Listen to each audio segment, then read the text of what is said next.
Visakha steel plant కు కావాల్సిన ఇనుప ఖనిజాన్ని సరఫరా చేయకుండా మోడీ ప్రభుత్వం అడ్డుకుంటుందని సిపిఎం జిల్లా అధ్యక్షుడు జగ్గునాయుడు ఆరోపించారు.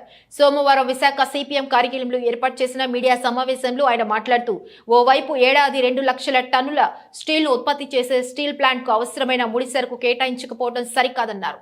ఏడాదికి కేంద్ర రాష్ట్ర ప్రభుత్వాలకు జీఎస్టీ రూపంలో 250 కోట్లు కడుతున్నప్పటికీ అవసరమైన ముడి సరుకు కేటాయించకపోవడం కుట్రపూరితమన్నారు.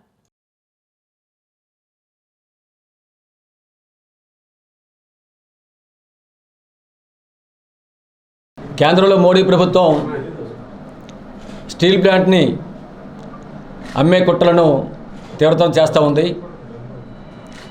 జిందాల్ స్టీల్తో రహస్య ఒప్పందం చేసుకుంది. ఢిల్లీలో గత 6 రోజుల నుంచి దీనికి అవసరమైనటువంటి కార్యాచరణ ప్రభుత్వం చేపట్టింది. ప్రధానంగా బ్లాస్ట్ ఫర్నేస్ 3ని జిందాల్ చేతులు పెట్టడం ద్వారా క్రమేపీ ప్లాంట్ని ప్రైవేట్ చేతులు పెట్టి దానికోసం కంకణం కట్టుకుంది. సంవత్సరానికి 2 లక్షల టన్నులు ఉత్పత్తి చేసేటువంటి బ్లాస్ట్ ఫర్నేస్ 3ని మోడీ ప్రభుత్వం కావాలని గత 2 సంవత్సరాల నుండి మూతకు గురి చేసింది. దానికి కావలసినటువంటి ఇనుప ఖనిజాన్ని సరఫరా చేయకుండా తీవ్ర ఆటంకాలు సృష్టిస్తూ ఉంది. వాస్తవంగా స్టీల్ ప్లాంట్కి సంవత్సరానికి 1 కోటి లక్షల టన్నుల తాలూకా ఇనుప ఖనిజం అవసరం పడుతుంది. దీన్ని ఇంతవరకు బయలుదేరా గనుల నుంచి ప్రభుత్వం సరఫరా చేసుకుంటూ వచ్చింది. సంవత్సరానికి 1 కోటి లక్షల టన్నులు అవసరమైతే ఈ ఆర్థిక సంవత్సరంలో కేవలం 40 లక్షల టన్నులు మాత్రమే సరఫరా చేసింది. ప్రభుత్వ రంగ సంస్థ స్టీల్ ప్లాంట్కి గనులు ఇవ్వకుండా, సరఫరా చేయకుండా ప్రైవేట్కి కట్టబెట్టే పని చేపట్టింది. రెండో వైపు నుంచి స్టీల్ ప్లాంట్ కావాల్సిన గనుల్ని మీరు బళ్ళారి నుంచి తీసుకోండి అని చెప్పని ఉత్సాహాలు ఇస్తూ ఉంది. బళ్ళారి నుంచి తీసుకోవడం చెప్పారంటే ట్రాన్స్పోర్ట్తో కూడిన సమస్య, అదనపు రవాణా ఖర్చులు పెరుగుతాయి, ఉత్పత్తి ఖర్చులు పెరుగుతాయి, మార్కెట్లో స్టీల్ రేట్ పెరిగే ప్రమాదం ఏర్పడుతుంది. ఇది ఆర్థికంగా కావాలని స్టీల్ ప్లాంట్ని నష్టపరిచే చర్య తప్ప ఇంకోటి కాదని చెప్పినది స్పష్టంగా చెప్పదలుచుకున్నాం. ఎందుకని బయలుజిల్లా గనులు నువ్వు స్టీల్ ప్లాంట్ సరఫరా చేయవు? ఎందుకు జిందాల్తో నువ్వు ఒప్పందం చేసుకుంటున్నావు? కాబట్టి ఈ చీకటి ఒప్పందాన్ని వెంటనే ప్రభుత్వం బహిర్గతం చేయాలని చెప్పని సిపిఎం పార్టీకి మేము డిమాండ్ చేస్తూ ఉన్నాం. స్టీల్ ప్లాంటు 19,000 కోట్ల టర్నోవర్ని సాధించింది. కేంద్ర రాష్ట్ర ప్రభుత్వాలకి 18% జీఎస్టీ, సుమారు 250 కోట్ల రూపాయల జీఎస్టీ చెల్లించింది. బ్యాంకులకి రుణాలు, వడ్డీలు చెల్లించింది.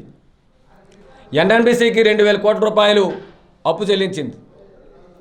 ఇన్ని చేస్తున్నటువంటి వైజాగ్ స్టీల్ ప్లాంటు ఆ సంస్థ ఉత్పత్తిలో కీలకమైన పాత్ర పోషిస్తున్నటువంటి ఎగ్జిక్యూటివ్స్కి 50% జీతాలు నెల ఇవ్వలేదు. నాన్ ఎగ్జిక్యూటివ్స్ కూడా వచ్చే జీతాలు వచ్చే పరిస్థితి లేదని చెప్పి భయపడతా ఉంది. కాంట్రాక్ట్ కార్మికులకి జీతాలు ఇవ్వడం లేదు. ఈ విధంగా సంస్థ మనుగడ కోసం, సంస్థ ఉత్పత్తి కోసం, సంస్థ టర్నోవర్ సాధించడంలో ముందు ఉంటున్నటువంటి ఎగ్జిక్యూటివ్స్కి, నాన్ ఎగ్జిక్యూటివ్స్కి, కాంట్రాక్ట్ కార్మికుల్ని వాళ్ళ జీతాలు ఇవ్వకుండా భయపెట్టి ఆందోళన గురి చేసి ఈరోజు అప్రధానమైనటువంటి అంశాలకు సంబంధించి ప్రభుత్వానికి డబ్బులు కడతా ఉంది స్టీల్ ప్లాంట్. మేము అడుగుతున్నాం, ఏ సంస్థలోనైనా సరే ఉత్పత్తి కావాలని చెప్పారంటే దానికి కీలకం కార్మికులు. ఆ కార్మికుల జీతభత్యాలు ముందు చెల్లించాలి. తర్వాత నువ్వు జీఎస్టీ కూడా కేంద్ర ప్రభుత్వం, రాష్ట్ర ప్రభుత్వానికి.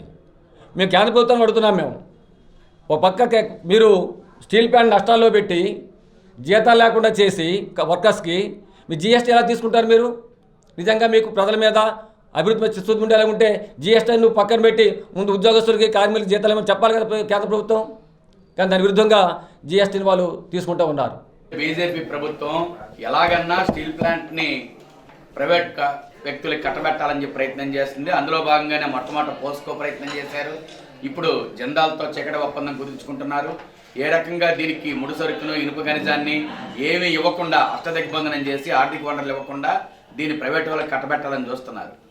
దీన్ని శైలిలో విలీనం చేయమని చెప్పేసి కార్మికులు పెద్ద ఎత్తున కోరుతూ ఉన్నారు. అయినా సరే దానికోసం పట్టించుకోవట్లేదు. ప్రత్యామ్నాయాన్ని ఏమీ ఆలోచించకుండా పూర్తిగా దీన్ని కార్పొరేట్ కంపెనీకి కట్టబెట్టాలని ఇప్పటికే దాదాపు 1040 రోజుల నుంచి కార్మిక వర్గం పోరాడుతూ ఉన్నారు. స్టీల్ ప్లాంట్కి సంఘీభావంగా ప్రైవేటీకరణకి వ్యతిరేకంగా విశాఖపట్నం జీబీఎంసీ దగ్గర గత 1000 రోజుల నుంచి ఆందోళన జరుగుతుంది. రేపు 27వ తారీఖు నాటికి స్టీల్ ప్లాంట్ జీబీఎంసీ దగ్గర ఏర్పాటు చేసినటువంటి అఖిలపక్ష కార్మిక సంఘాలు, ప్రజా సంఘాల ఆధ్వర్యంలో ఏర్పాటు చేసినటువంటి దీక్షా శిబిరానికి 1000 రోజులు పూర్తవుతుంది.